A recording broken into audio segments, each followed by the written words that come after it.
Hi, sorry about that. I got a phone call. We are back online. Didn't mean to. What was I talking about? Smoking. I was talking about... Welcome back, everyone. Welcome. We'll wait for some people to join us. Sorry about that. So we were on live and talking about substance-free lifestyle, which we have both lived for a while. Yes, and I really want you guys to send in some questions now. The question that was asked, there were two questions actually, and I kind of remember them. I got a phone call, sorry about that. But the first question was, were you ever into smoking? And if so, how did you stop? And I was addressing the fact that when I first gave up drinking, my social crutch was to smoke tobacco. I would roll tobacco and smoke one, max two if I was at a party. And for me, this was my way of addressing my social anxiety through different means. So eventually I realized that, and actually really inspired by you, that even that was just another way to sort of... But all of it is different ways. Yeah. It's like all the substances we take are either for a pursuit of something or a lack of something. Yeah. Or pleasure. Or like seeking pleasure. So it's a pursuit of something. It's a pleasure. Regarding cigarettes, if I may, I was smoking a lot before. I actually associated smoking with drinking. So I was thinking, I'm not a smoker, but I smoke when I drink. And I happened to, 10 years ago, drinking a lot and often because of being a DJ on the road. And so I constantly smoked. And suddenly I realized wow, I'm actually smoking.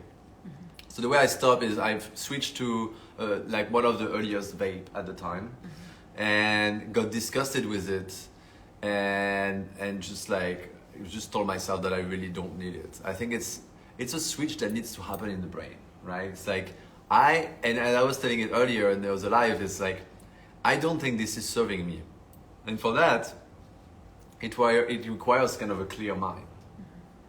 So it's kind of like it comes together, right? So you have to really assess yourself, why am I doing this? Is it serving me or is it not serving me? In other words, is it harming me or is it helping me to move through something? That's why psychedelics in certain use at a certain time in life could be a possibility, could be helpful. Helpful in what way? In healing. If used in a certain context of a healing context, with the right people, in the right setup, right settings, that can really be powerful for kind of accelerating some healing for a certain time. But then when you become addicted or you need the substance to reach that state, then it becomes problematic.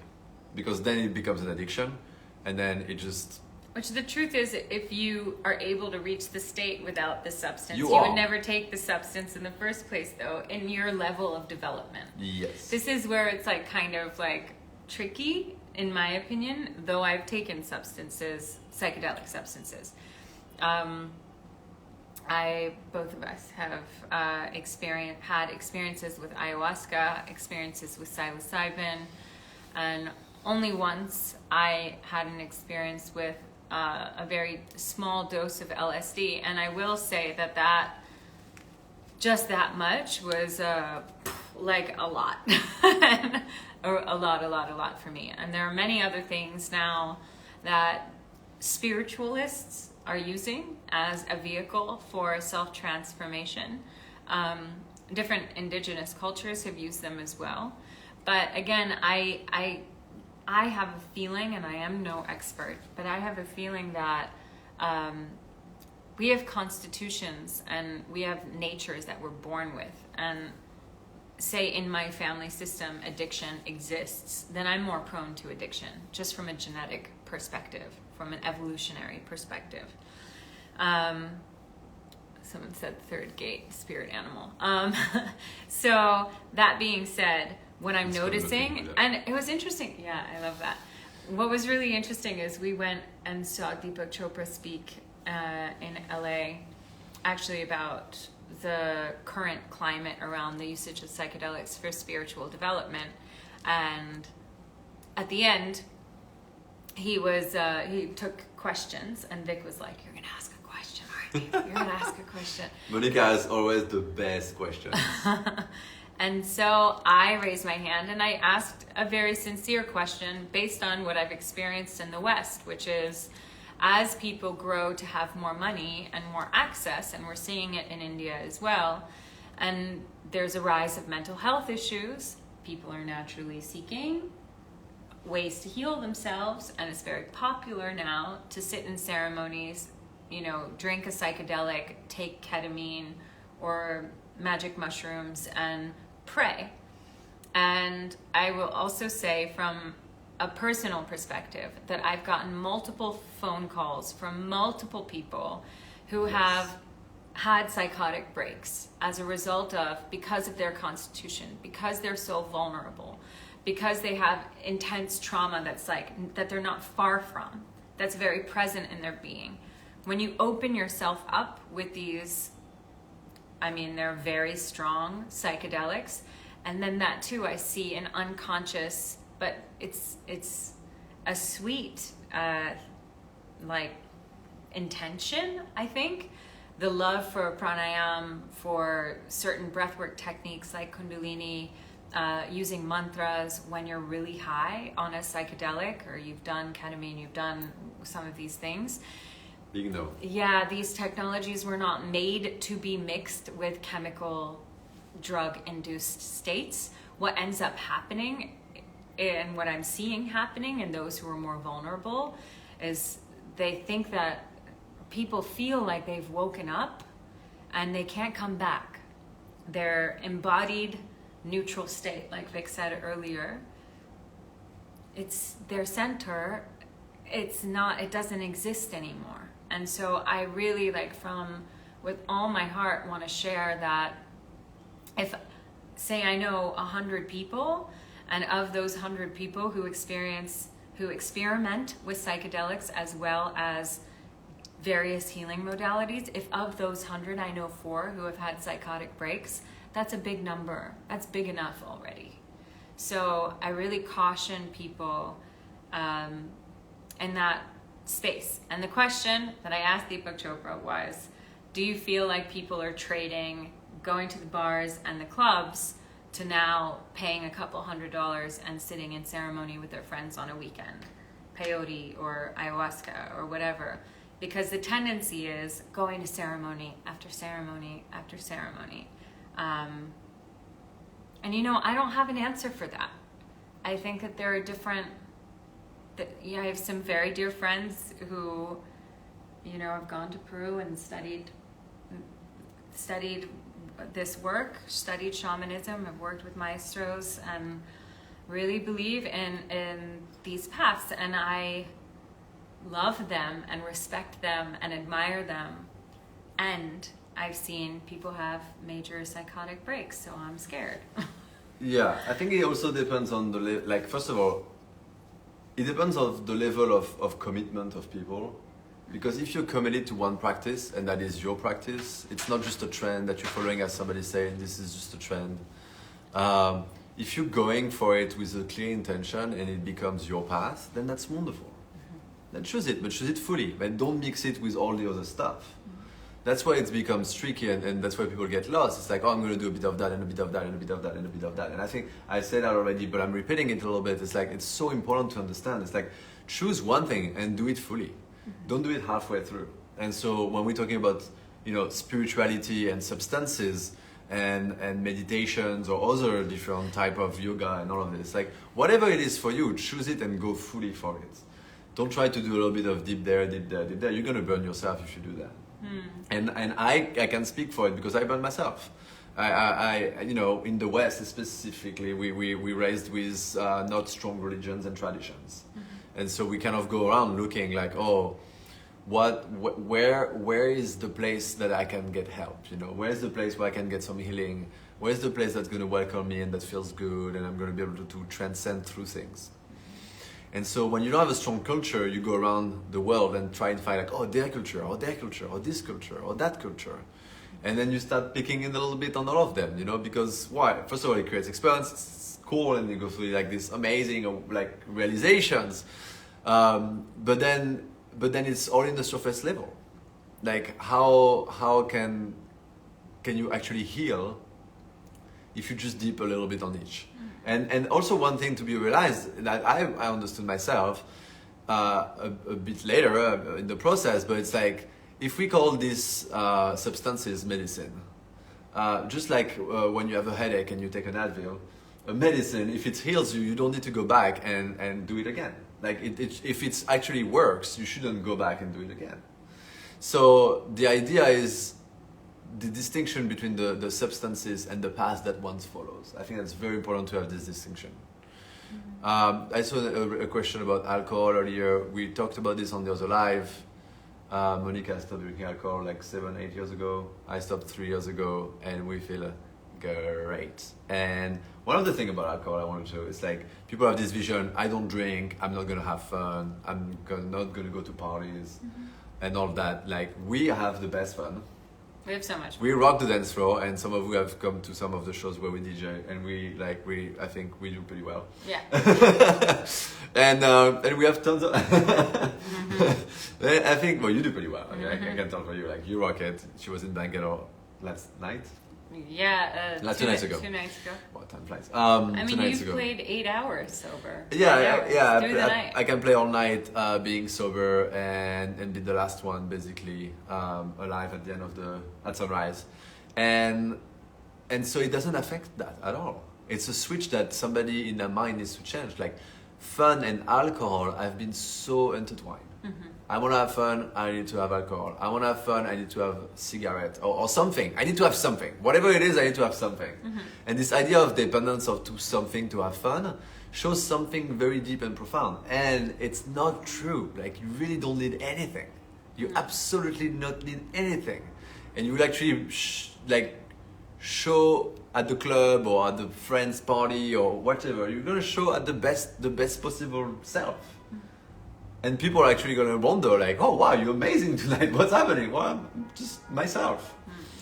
And I think that there's a beautiful gift hidden for everyone to understand. And it's, again, there's no judgment. You know, like, if you're hearing us and you're not, you're drinking and smoking, there's absolutely no judgment there. We were the first one to do all of it.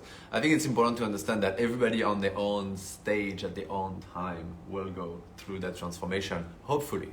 Yeah, and I will say, like, trust exercise or honesty exercise is that when I stopped drinking, I naturally didn't want to stay out all night. I naturally didn't want to go to parties.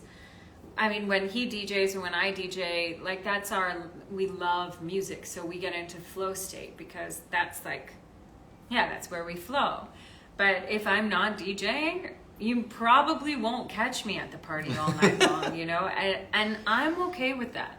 Like, what I found in my personal experiences, I went from like going to these social settings, drinking or doing drugs with people who sober I couldn't connect with as deeply, wanting real intimacy and like depth of relationship, thinking I was getting it in these drug-induced states. And then when I really needed friends or I really needed people to show up for me, none of those people were there. So when I started to clarify my life and stop socializing in this way that relied on drug-induced states, who really was like willing to like be present and go deep with me, those people, they shined so much brighter. And I had a lot more energy for them because I wasn't wasting my energy on all this nonsense and like 2 days of being hungover and then 4 days to try and get like fit again and just all that stuff. I was like, why am I wasting my time? And I also found stronger boundaries with what was right for me and what was wrong for me. And when you have stronger boundaries around what's right for you or wrong for you, you just make better choices. So you start choosing better people. You have more energy to feed the right things. Now, for all of you who are tuning in, I would love for you to ask us questions because yes. We can keep talking. Yeah, because we can keep talking. And just to circle back a little bit to the psychedelic aspect, to you saying that psychedelics can be very healing and helpful in certain stages of your life. I also wanted to address a deep truth for me, which is there's a lot of depression in my family system. I grew up with abuse.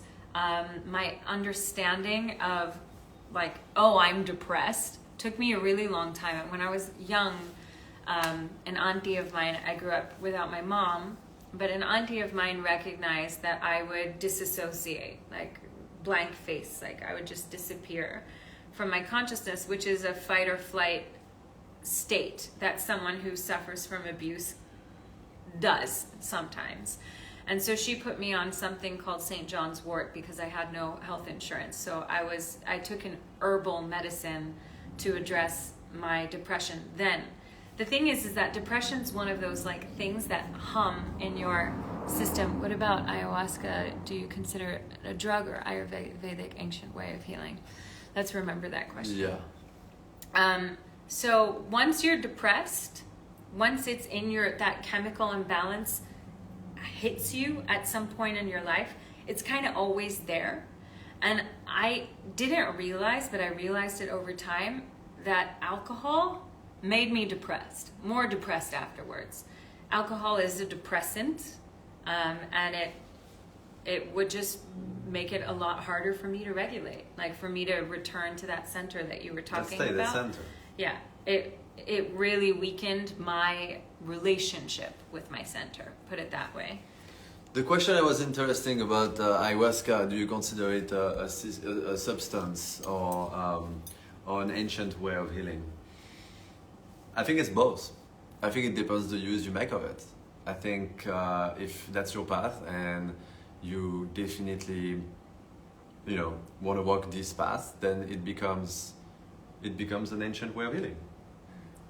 If you do it just as a shortcut to get things or as a pleasurable experience because it makes you go into that experience, then it's a drug. Then it's a substance that you use for a mean. And if you use it for a mean and expect something from it, then it becomes a drug, basically. I'll share something with you that was said to me recently that really helped with a healer that I work with. Somebody asked about DMT as well. And it's the same for DMT. I think it's the same for all substances. It depends what you're doing them for and in what context. Setup, like whoever, like, and I've done it in many different ways myself, and I burned myself and I regret some experiences because I was not being aware of what I was doing with the substance. And I was playing with it, and these things are not toys. Like, these are serious, deep substances that need to be very taken with care and patience too. Yeah. So I've sat I've never done DMT, but I have sat with ayahuasca twice in my life. The first time I sat with ayahuasca, it was after a solid 7 years of a very deep and foundational meditation practice. And I remember, and I'm sure it's different for everyone, that when my being went, and I'm seeing everything that I'm seeing, I was so grateful that I grew up with and the grace of my masters rested in my being, because what I saw was not, is terrifying. It was a lot. It's a lot. And because I grew up in I've studied Vedanta, Samkhya philosophy, I grew up exposed to where gods have many heads and, many eyes. I mean, the things that I saw were huge and super intense. And I don't regret having sat for the first time when I sat and where I sat. The second time that I sat, I really felt, and this is my experience, the intensity of opening up my system, my vulnerability to everyone else around me. There's something that happens, and there were moments where I was like, why am I receiving this information? This doesn't feel like it's mine. And I will say I kind of wish I hadn't sat that second time. That the setting, the way it was done, the integrity with which it was done, there are things that I really wish had been done differently. And this is the most important. Yeah, and when I'm still like processing, and this was now 2 years ago, maybe 3 years ago, I'm still processing what I saw. And in an effort to process, I worked with a healer, and she said something to me that was very powerful. And she said, remember that these spirits, that these energies are earthbound energies. If you're eating psilocybin, you're connecting with the mycelium network. It's an earthbound energy. She was like, there's a difference between earthbound energies and celestial energies. And when she said that, something really rang super true in my being. And I really believe that. I think, everything has Pran, there's Atma in all of form and formlessness. So if your meditation practice and your intention is to raise your connection to these celestial realms, okay. If your intention with psilocybin, ayahuasca, is to really address certain specific things in your embodied experience, okay. But know the distinctions. I think the more specific you get with your understanding of all these things, the better. And I'll speak from just my personal experience that I am so grateful that I had meditated for 7 years solid, spent weeks in silence prior to sitting in ceremony with ayahuasca, because it's a lot. It's a lot. So, any other questions? Yeah, I will ask a question to you. How to handle depression in a situation? You want to ask a question? I want to ask you a question. Okay. Maybe we talked about it, but I want to re-ask it. What for you are the most benefits from living a sober lifestyle? How do you feel? If I ask you why, what do you answer to that? I'd say I'm more deeply connected to a truth that really will sustain me until death. Choices that'll sustain me until I die. The people that I'm choosing. Also my understanding of energy and what this corporeal system is capable of in its highest natural state is so far beyond anything that can be induced by a substance or a chemical. And the more that I walk the path of discipline, and I mean discipline, body, food, what I consume, energy with human beings as well, that ultimate freedom and that ecstasy it's not an ecstatic moment in a month. It's like a slow ecstasy that starts to surge through your being all the time and awakens. And what's interesting is in the past, at least I feel like I was doing substances to feel more free. Yeah. And what we realized after practicing no substances in a certain amount of time, and I feel like we need even more time till we have the full effect of stopping, because when you consume alcohol or smoke or psychedelics or drugs for a long period of time, maybe like 7 years or something, it will take you that same amount of time to allow the body to come back to this default state in a way. Even if default state doesn't really exist, we understand that, but like a more normal state. Yeah. But so even though like in 3-4 years or few years, you feel more free. And that's the narrative, right? It's like people will go and do substances to feel more free, and you say that you feel more free by not doing them. And that's why we also call it substance free and not sober, for example, because I feel like substances create an addiction. And so we are free of them, and that creates a sense of freedom as well. Like just in terms of like money, in terms of thinking about organizing all of these things, even like buying alcohol and stuff like this, like life is so much simpler without it. Like just as like basic level, right? Life is just so much simpler. Yeah, but I mean, and we are, because that distraction is no longer there.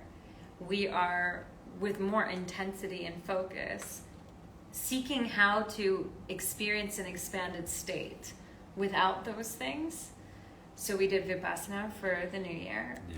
And then Nakaloka. I mean, when you pick up the flute and you start playing, or when you start DJing and 9 hours go by, it's like you used to do that with drugs, and now you do it without. Yeah, and there's something interesting happening actually, like in terms of DJing, and I invite anyone to do it. I guess most people are in India, and I know a lot of people in India in rave. They love to take substances, right? Mm-hmm. And you feel you think at the end of the party you feel that high, and you think it's because of the substance. Try going without the substance. Just try it, and I did it. I do it often. And allow just to be in the space, and you will feel that high afterwards no matter what. The reason is the music is shaking your entire body. Your entire body is vibrating, and you will feel high after like 3-4 hours of like music in the club, at a party, like vibrating with it. You will feel the high. Yeah, and I will say, because I think honesty is the best policy, that it is hard for me. It's personally, my personal experience. If I'm not the DJ, if I'm not the one singing, if I'm not in an ecstatic dance, but I'm at a party where everyone's super high on a substance, I really see, and I'm like, man, I probably used to look like that. But I really see like the light go out in their faces. It becomes really hard for me to connect with people who are really high on drugs, because the frequency just doesn't match anymore. You know, I am stuck in a pattern of being dependent on substance to calm the hyper in me. How to come out of such patterns? Starting to meditate is something that has worked until now. It's a long. It's yeah. It's addiction to substances, right?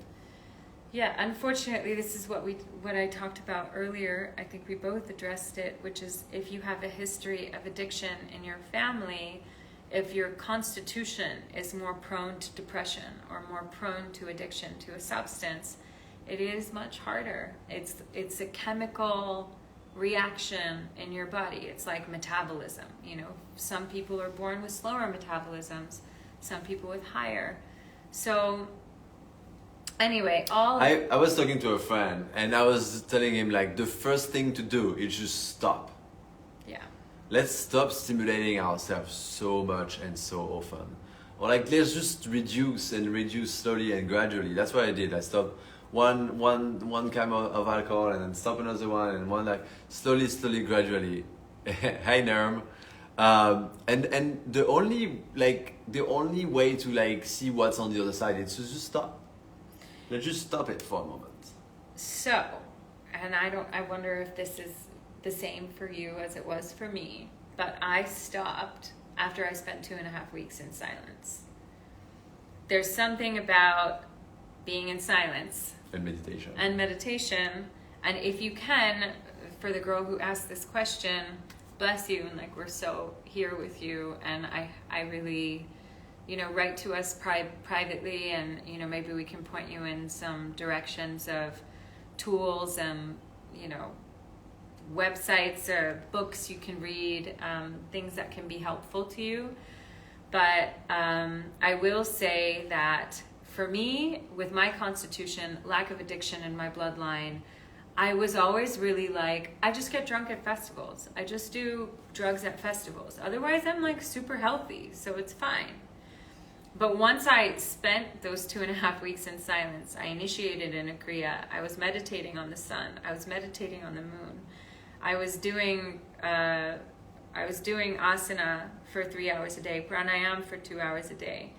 Once I experienced closing my eyes and breathing, like merging into something so big, and opening my eyes thinking it had just been a couple seconds, but really 3 hours had gone by, I was like, wow, this is magic. And whatever that, sorry, that's our doorbell. Whatever that magic was, to me is total freedom. And if being sober, having a healthy diet, having a relationship with silence, one that I return to again and again, gets me to feel that thing, I'm going to prioritize that from now on. So, I think somebody scheduled a pickup of clothes that they sent me. So I'm going to let you come here and pick this up. So anyway, to me, for the girl who asked this question, struggling with addiction, returning back to it again and again after she gets depressed, I will say, do yourself a favor if you've never experienced being in silence and off your devices, where food is curated for you and you can just be with that inner voice. Man, do it, and do it as soon as possible. I was occasionally smoking the cigarette, like I said. I was sober, but for me, it was okay. I would smoke that one cigarette every now and then. After I did Vipassana, I haven't touched it. And I did feel at my last gig, I was like, everybody's smoking cigarettes. Oh no, like what if I want to? And one of the questions was like, do you struggle initially? And it's a process, and one has to be strong in that process. Monica is gonna come back. She just needs to get to the door. In the initial process, it is a struggle. There's a little process that needs to happen mentally. For me, once I set up my mind to it, even being in front of it completely, the wanting of it completely disappeared. It's weird. Like when you shift your mindset, it just dissolves. And maybe you've experienced that in your life, in things you're like, okay, no, I overgrew this. Like I want to go to the next step. I want to move forward with something else in my life. And so suddenly it just disappears. It's like it's not there. And also your environment is created in such a way more and more that you are less fronting it. You're less in front of it. And so whenever it comes to you, you're like, oh, it's not my thing anymore. And for alcohol, we were with a friend yesterday, and he was telling us that he used to drink gin tonic. And one way, now he goes to party, he doesn't want to drink alcohol, but he just drink the tonic. Yeah. And I do that actually. I drink a lot of sparkling water, and that's a way to also like feel like a little festive without without the substance. So there is ways, and I think it's a process it's a very individual process. But I just say I just want to say try it. Just try it. Just see how it feels. Go to that party with your friends and everybody's drinking. Go to that thing and just commit to it for a bit. Like take a month or 2 months or more. I was talking to another friend who was like, oh yeah, in the past 10 years, I haven't been sober more than 1 month. Yeah. And I'm like, this is fascinating. In which world are we are we deciding to stimulate our brain and our bodies so much and so often? And for what reasons? You said something so beautiful, I remember, and then we gotta wrap this up. Don't we have a call? Yeah, we have a call really soon.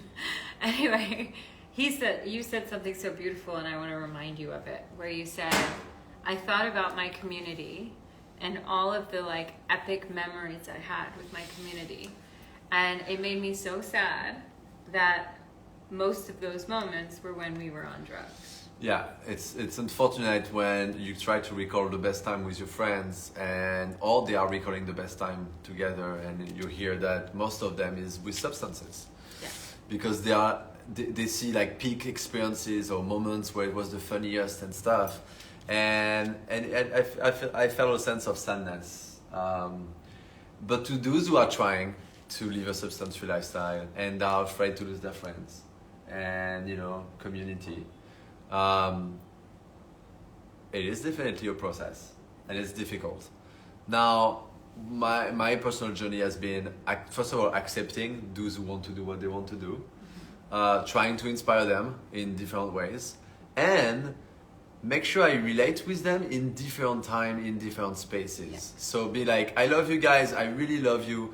Let's hang together in that way and invite them into new ways of relating with one another. Yeah. And I don't go necessarily to these places I used to go because I know that's not an environment that resonates with me. With all the love and compassion and understanding of that, that's what they want to do. No problem for me. But where I want to be is in a different space. and I found so much magic since, because when I had at first there was this kind of like resistance to the friends and all, because you think you, and actually what I realized is you are the one putting yourself on the side, you know, naturally, and it's a mindset that needs to shift and be like, you know what, I'm not on the side, I'm just not wanting to participate to this thing, so how can I invite people to participate in other things that doesn't need to engage that.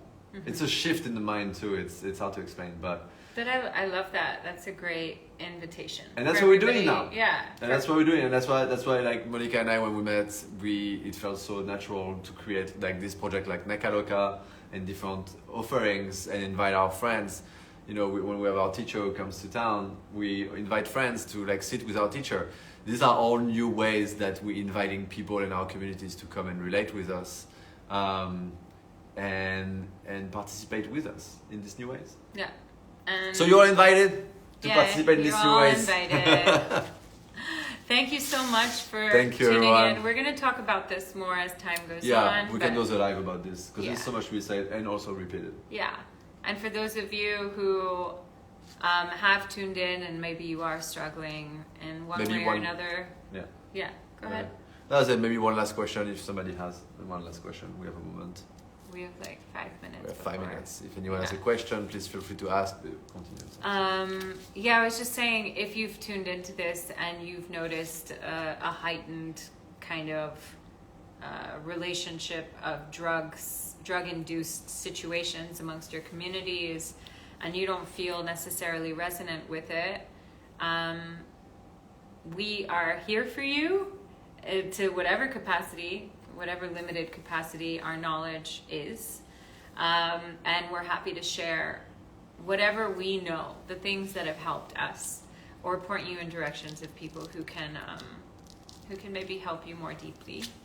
And yeah, I love what Vic's invitation was, just to like really solidify that again, is play with it, as he said, like give yourself the opportunity to experience what it feels like to not rely on a substance when you socialize, when you're dating someone, when you're relating in your communities, and just see how that feels in your being, what it feels like to wake up after a party and not feel bad.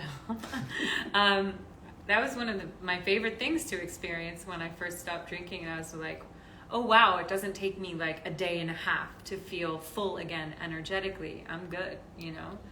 So yeah, and another question came, do you recommend something? Do you recommend this? We got this question a few times. We don't recommend anything. We recommend silence and stillness. That's what we recommend, and we recommend this for ourselves more too.